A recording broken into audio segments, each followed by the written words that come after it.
Future అంతా అక్కడనే అట. భవిష్యత్తు జంక్షన్గా మారబోతున్న ఫ్యూచర్ సిటీ.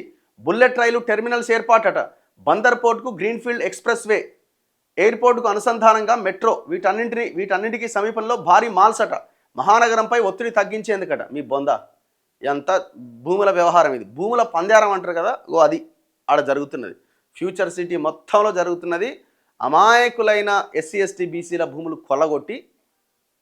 కొల్లగొట్టి ఈ ఫ్యూచర్ సిటీ పేరుతో ఈ దొరలంతా ఆ భూములని కంపెనీల పేరుతో పంచుకుంటున్నారు. గదే ఫ్యూచర్ సిటీ. ఈ ఫ్యూచర్ సిటీలో ఈ బలహీన వర్గాల 90% పైగా ఉన్న ఈ బలహీన వర్గాల వాటా ఎంతో చెప్పండి. గీడ కుర్మిద్దా అని ఒక తాండా ఉంది, నేను రోజు చెప్తున్నా. ఆడ ఆల్రెడీ 2000 ఎకరాలు కేసీఆర్ హయాంలో ఫార్మాసిటీకి ఇచ్చారు. ఆ ఫార్మాసిటీకి ఇచ్చిందే ఇప్పుడు ఈయన ఫ్యూచర్ సిటీ అంటున్నాడు. ఒక 200 ఎకరాలు ఉంది ఆ గ్రామము, వాళ్ళ కొంత పొలాలు అవన్నీ ఉన్నాయి. మాకు ఇది వదిలేయండి అని అడుగుతున్నారు వాళ్ళు. లేదు లేక 300 ఫీట్ల రోడ్డు పోవాలి, తీసేయాల్సిందే అని వాళ్ళని ఇబ్బంది పెట్టి డ్రోన్లు ఎగిరేసి నానా బీభత్సం చేస్తున్నారట 200 ఎకరాలకి. ఇంకో ఆయన పొంగులేటి మనిషి వచ్చి, ఇక వాళ్ళు గవర్నమెంట్ అది మీరు వీళ్ళతో డీల్స్ వద్దు కానీ మేము ఎకరానికి ₹1,00,00,000 ఇస్తాం, ఇది మాకే ఇచ్చేయండి. మీకు ఎట్లా ఇస్తారు మరి? గవర్నమెంట్ ఆల్రెడీ తీసుకోవడానికి ప్రయత్నం చేస్తుంది కదా, మరి మీరు తీసుకుని మీ దగ్గర నుంచి కూడా తీసుకుంటుంది కదా. మాకు ఇవ్వని డబ్బులు మీరు మాకెందుకు ఇస్తా అంటున్నారు? గవర్నమెంటే ఇస్తలేదు, మీరు ఎట్లా ఇస్తారంటే ఆ కంపెనీ వాళ్ళకే వస్తుంది కాబట్టి, అంటే ఆ భూమి మళ్ళీ వాళ్ళకే కేటాయిస్తారు కాబట్టి, అంటే ఎవరికైతే ఆ భూమిని కేటాయించాలో ముందే డిసైడ్ అయిపోతుంది.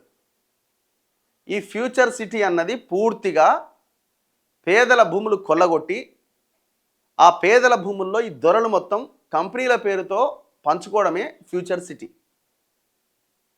ఇంకా మేము దీని మీద స్టార్ట్ చేయలేదు, ఎంటర్ కావాలి. మొత్తం ఆ వ్యవహారం అసలు ఏం జరుగుతుంది ఏంటి అనేది చూడాలి. 300 ఫీట్ల రోడ్డు అంటే ఎంత అండి?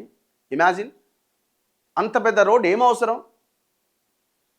ఉన్న హైదరాబాద్ను కాపాడుతోడు లేడు. వర్షం వస్తే చిన్న వానకు ఆగమైపోతున్నది, మొత్తం కబ్జాలే ఉన్నాయి. దీని గురించి ఆలోచించేవాడు లేడు. మొత్తం ఎయిర్ పొల్యూషన్ అయిపోయింది. ఇక నువ్వు ఉన్న పొలాలను కూడా దీలాలని తీసేసి అది కూడా చేస్తా అంటే ఎక్కడ పోవాలి హైదరాబాద్ ప్రజలు? ఏమైపోతారు? ఇప్పటికే 150 డివిజన్లు 300 డివిజన్లు చేసినావు, మొత్తం కాంక్రీట్ జంగిలు, ఔటర్ రింగ్ రోడ్ దాకా. మళ్ళీ ఆడ ఫ్యూచర్ సిటీ అని మళ్ళీ ఆడ ఉన్న పొలాలు గిలాలన్నీ లేపేసినావు. ఆయన ఫార్మ్ అన్నావు, ఫ్యూచర్ అన్నావు.